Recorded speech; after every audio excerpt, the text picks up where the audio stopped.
Já perceberam que quase todo adolescente com 12 anos é meio abestalhado? Perceberam isso? Vou contar uma história para vocês quando eu tinha 12 anos. Fiz uma viagem com meu pai, a gente foi lá para Salvador. A gente foi encontrar um amigo dele que era um grande executivo de uma grande empresa. A gente estava no carro desse amigo dele e estava, enfim, passeando. E o celular do cara tocou e ele atendeu e fez: alô? Alô? Hi, John. E começou a falar inglês com o cara do outro lado. Naquele momento eu pensei, esse cara deve ser muito importante. Que ele está aqui dirigindo no meio de Salvador, um cara dos Estados Unidos liga para ele resolver um problema, ele resolve com o cara do outro lado. Talvez isso seja um indicador de que o cara tem muito sucesso. E talvez, para saber se eu estou fazendo alguma coisa relevante, um dia alguém me liga dos Estados Unidos para resolver um problema dessa pessoa. Eu nasci e cresci em Caruaru. Eu vim de uma família de comerciantes, empreendedores. Meus pais têm loja lá, meus avós têm loja. E eu passei minha infância e adolescência todas as tardes atrás de um balcão naquele empreendimento. E é claro que uma criança ia achar um saco passar uma tarde vendo um movimento lá, uma relação de cliente, fornecedor, funcionário. Eu realmente não gostava daquilo. E eu tentava entender quando era que eu ia deixar de fazer aquilo.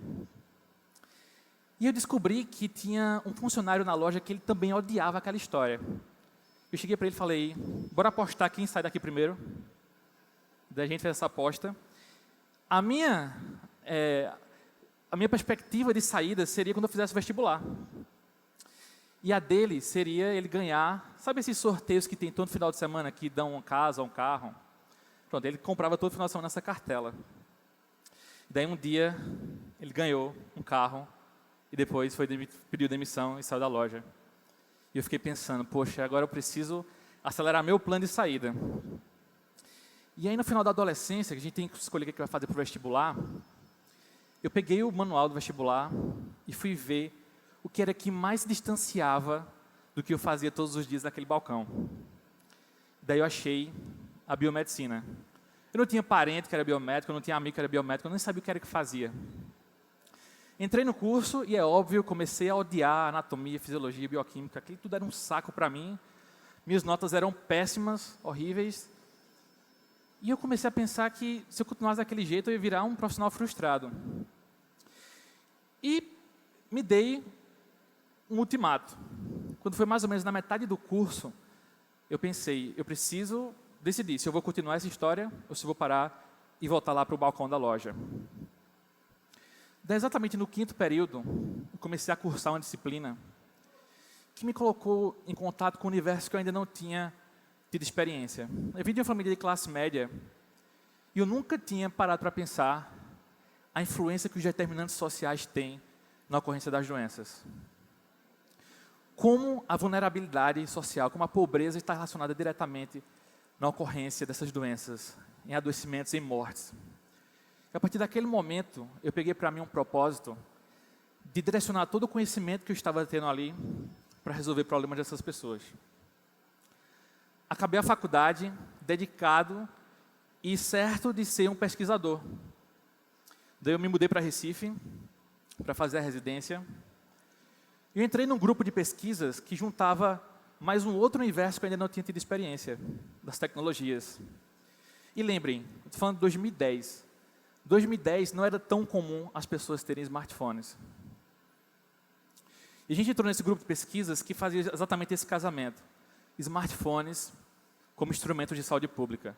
Smartphones substituindo pranchetas e papel dos agentes de saúde, melhorando a informação que a gente estava gerando e que ia subsidiar as políticas públicas de intervenção.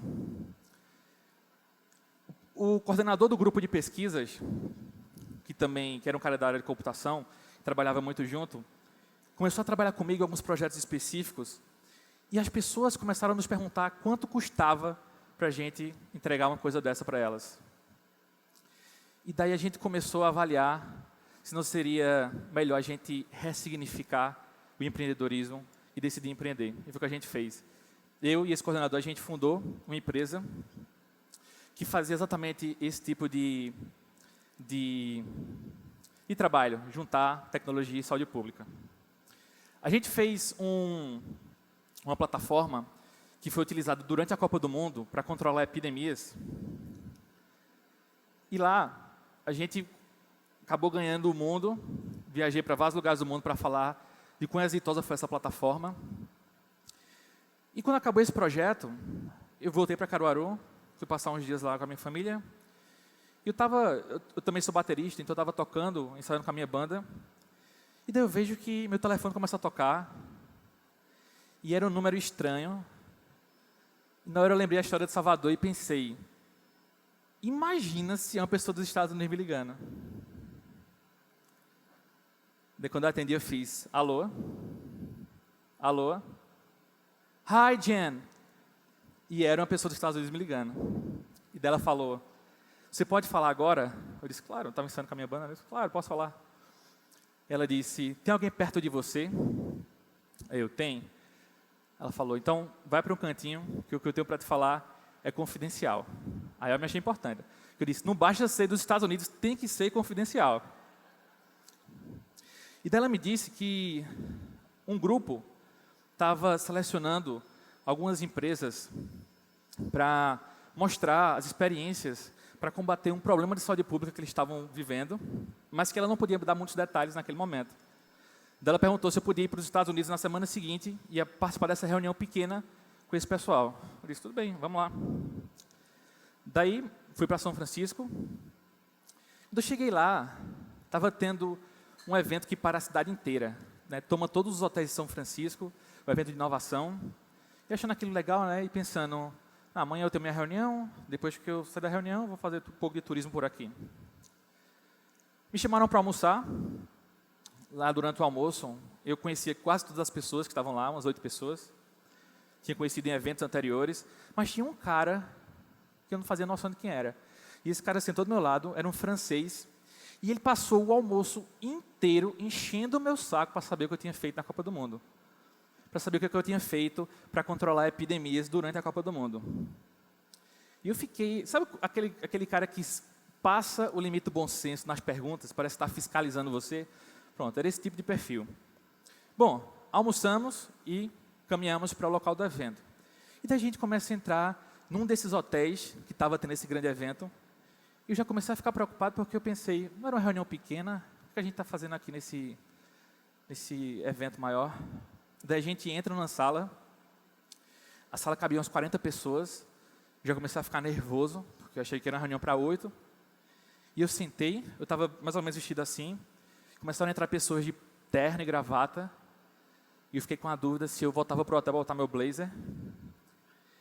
E mais pessoas de terno e gravata. Eu só vim ficar tranquilo com a minha roupa quando entrou pela porta um japonês desse tamanho, de bermuda, regata e uma bicicleta embaixo do braço. E fiquei olhando para aquilo ali. E daí a reunião começou e eles apresentaram.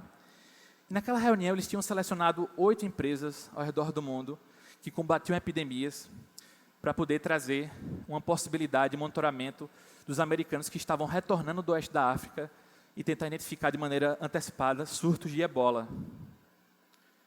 Só para falar que o japonês era do Google, né? Isso explica muita coisa. E a gente estava lá, eu estava lá representando uma tecnologia que a gente desenvolveu aqui para tentar resolver o problema do ebola lá nos Estados Unidos. A reunião acabou, infelizmente não foi a gente, a plataforma escolhida, mas o francês me chamou no final e disse, amanhã passa no meu escritório. Eu pensei, né, que esse francês vai ferrar meu dia de turismo aqui em São Francisco. Né? Eu fui para a reunião com ele. Quando eu cheguei lá, ele falou, olha, a gente desenvolve uma plataforma aqui para controlar a influenza.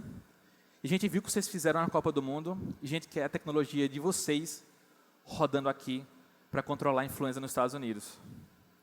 Naquele momento, o francês se tornou meu melhor amigo. Ele podia me perguntar o que ele quisesse. E a gente sempre acreditou que a sociedade estava caminhando para uma democratização tecnológica. A gente sempre acreditou na abundância que permitia a gente pensar novas interfaces para acesso à saúde. Hoje é muito difícil você conhecer alguém que não tenha um WhatsApp. E em 2010 isso era escasso, mas a gente acreditava nessa abundância que estava chegando. E o nosso grande propósito é esse problema aqui, de epidemias. Isso aqui não são coisas que acontecem só em países subdesenvolvidos, não. Da mesma forma como a gente teve recentemente um surto de Zika aqui em Recife, a gente está tendo agora, na Suíça, um surto de sarampo. Então, as epidemias, elas não respeitam fronteiras, elas não respeitam limites. E são problemas que existiram no passado, que acontecem no presente, e que a gente tem tecnologias do futuro também acontecendo no presente. Por que não unir esses dois mundos? Eu sou um construtor de pontes. Eu construo pontes entre a academia e as necessidades da sociedade. Eu construo pontes do conhecimento científico e os reais problemas. E eu acho que a gente precisa raptar a ciência que está sendo produzida nos centros de pesquisa e espalhar essa ciência pela sociedade. Para a gente fazer com que menos pessoas adoeçam, para a gente fazer com que menos pessoas morram. E meu tesão todo é tentar fazer isso aqui. Decifrar o código da sobrevivência humana. Decifrar aquelas situações que matam pessoas. Para que a gente faça com que menos pessoas tenham esse fim trágico. Exatamente daqui a 24 horas, eu estou embarcando para o Malawi, na África, para escrever mais um capítulo de fazer esse estreitamento entre a ciência e as necessidades da sociedade. Porque eu acredito muito que a abundância vai permitir que a gente construa comunidades mais saudáveis. Obrigado.